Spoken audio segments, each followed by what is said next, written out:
আসসালামু আলাইকুম everyone, welcome back to my channel Raja's cooking and dish making. আজকের পর্বে তৈরি করে দেখাবো কচুর লতি দিয়ে চিংড়ি মাছ। গরম ভাতের সাথে আজকের রেসিপিটি খেতে ভীষণ মজা লাগে। বাসায় থাকা অল্প উপকরণে ঝটপট তৈরি করে নেওয়া যায়। তো ভিউয়ার্স, চলুন দেখে নিই বাসায় থাকা অল্প উপকরণে কীভাবে মজার রেসিপি খুব সহজে বাসায় তৈরি করে নিতে পারেন। দেখে নেওয়া যাক আজকে সহজ রেসিপি। এর জন্য প্রথমে একটা কড়াইতে নিয়ে নেব বেশ খানিকটা তেল, আর তেলের মধ্যে দিয়ে দেব খুব সামান্য পরিমাণে হলুদের গুঁড়ো, আর সেই সাথে কিছুটা লবণ দিয়ে দেব। আর তেলটাকে কিন্তু খুব ভালোভাবে গরম করে নিয়েছি। বেশ কিছুটা চিংড়ি মাছ,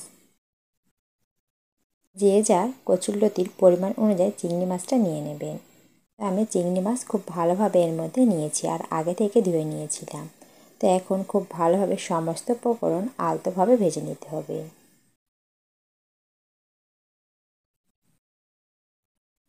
এভাবে ভেজে যদি রান্না করেন সেই ক্ষেত্রে টেস্টটা দারুণ হয়।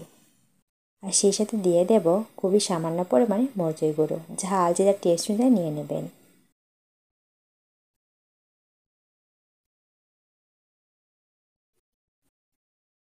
এইভাবে অনবরত নেড়ে চেড়ে বেশ কিছুক্ষণ রান্না করে নিতে হবে।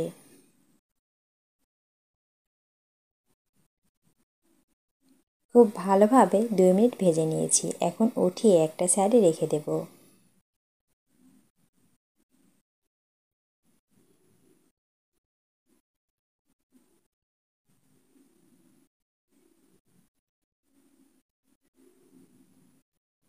ওই একই কড়াইতে দিয়ে দেব বেশ খানিকটা পেঁয়াজ কুচি,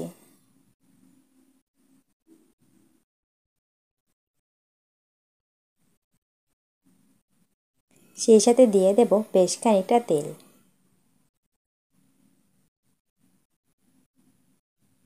এখন সমস্ত উপকরণ হালকা ব্রাউন করে ভেজে নিতে হবে।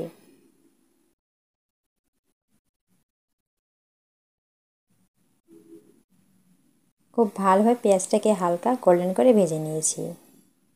এখন এর মধ্যে বেশ খানিকটা পানি দিয়ে দেব।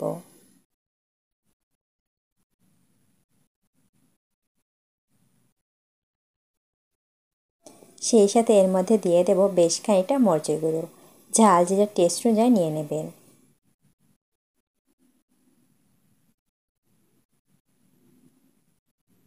সেই সাথে দিয়ে দেব 1 চামচ আদা, রসুন আর জিরে বাটা। সমস্ত উপকরণ একত্রে বেটে নিয়েছিলাম, সেখান থেকে 1 চামচ দিয়ে দিয়েছি। আর সেই সাথে এখানে দিয়ে দেব 1 চামচ হলুদের গুঁড়ো।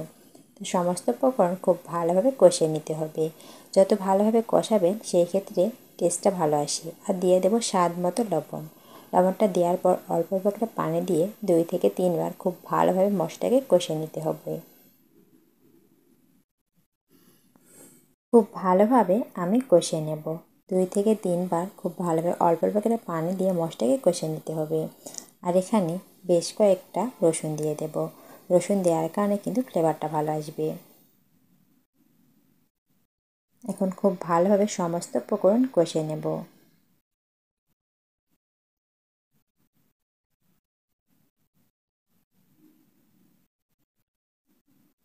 এখন ঢাকনাতে ঢেকে বেশ কিছুক্ষণ রেখে দেব। বেশ কিছুক্ষণ পর ঢাকাটা আমি উঠিয়ে নিয়েছি, আর খুব ভালোভাবে কষিয়ে নিয়েছি। আর এখান থেকে কিন্তু এক্সট্রা তেল বেরিয়ে এসেছে। আরও কিছুটা পানি দিয়ে খুব ভালোভাবে মশলাটাকে কষে নেব।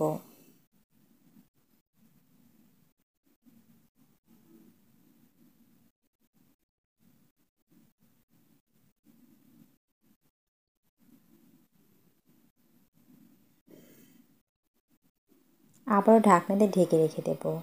বেশ কিছুক্ষণ পর ঢাকাটা আমি উঠিয়ে নেব, আর খুব ভালোভাবে কষিয়ে নিয়েছি। এখন এর মধ্যে দিয়ে দেব আগে থেকে কেটে ধুয়ে রাখা কচুরলতি। খুব ভালোভাবে মশলার সাথে নেড়ে চেড়ে কষে নিতে হবে।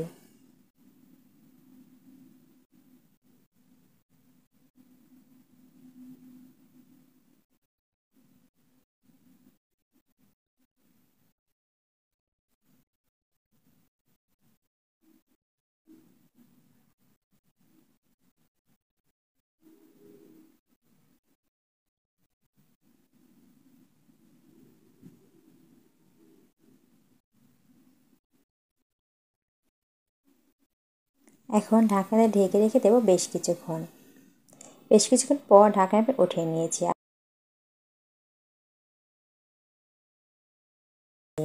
অনেকটা পানি বেরিয়ে এসেছে। এখন খুব ভালোভাবে এটাকে রান্না করে নিতে হবে। আমি ঢাকনাতে আবারও ঢেকে রেখে দেব।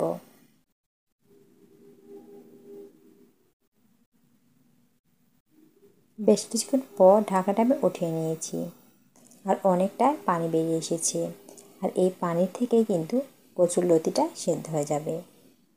এখন এর মধ্যে দিয়ে দেব আগে থেকে ভেজে রাখা চিংড়ি মাছ।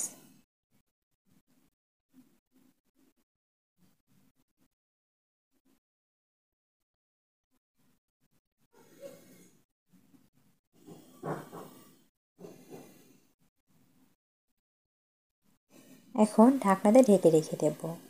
বেশ কিছুক্ষণ পর ঢাকা আমি উঠিয়ে নিয়েছি আর অফ ক্যামেরায় খুব সামান্য পরিমাণে পানি দিয়েছিলাম যেন এটা খুব ভালোভাবে সেদ্ধ হয়ে যায়। এখন এর মধ্যে দিয়ে দিলাম 2টা কাঁচামরিচ, এটা ফ্লেভারের জন্য, চাইলে এটা স্কিপ করতে পারেন। তো খুব ভালোভাবে সমস্ত উপকরণ আলতোভাবে মিশিয়ে নিতে হবে।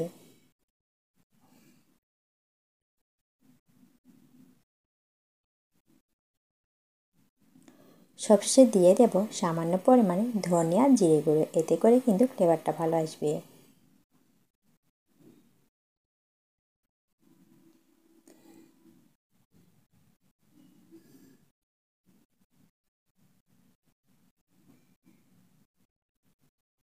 তো বাস রেডি হয়ে গেল আমার বাসায় থাকা অল্প উপকরণে দারুণ স্বাদের কচুরলতি দিয়ে চিংড়ি মাছ।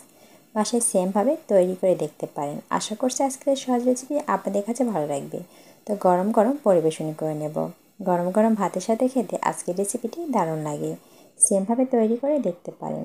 আর কেমন লেগেছে আজকের রেসিপি অবশ্যই কমেন্ট করে জানাতে পারেন। তো ভিউয়ার্স, আমার সহজ রেসিপি প্রতিনিয়ত পেতে সাবস্ক্রাইব করে পাশে থাকতে পারেন।